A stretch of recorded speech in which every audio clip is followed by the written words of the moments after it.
We get a lot of questions about grown grass over our system, so I want to go through that really quick and just give you the 101 on that, because we do know where and when you can grow grass. Anytime you got a sprinkler system, you're in good shape.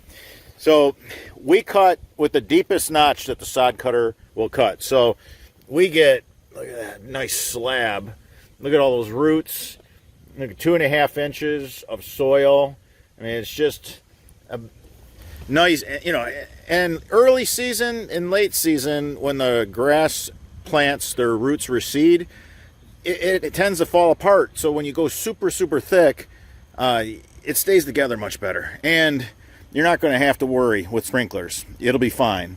If you don't have sprinklers, here in Michigan, you got to be watering through July, August, or you're not going to have a nice lawn at all.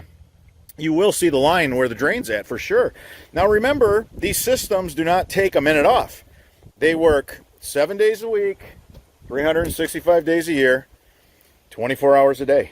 They don't quit. They're always pulling water from the subsurface. That's why they dry out yards so nice. So keep that in mind. Now, how would you do this if you didn't have sprinklers?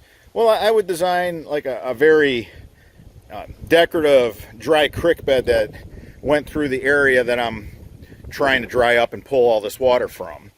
So I hope that helps you guys. The sod, you just want to cut it on the deepest notch. Literally take as much dirt as you can, and then take a shovel and just cut pieces that are easy for you to handle. And it goes together just like a puzzle. Look at that. A lot of dirt. You want to take a lot of dirt, cut it on the deepest notch, and it just goes together just like a puzzle. Super easy. All right, guys.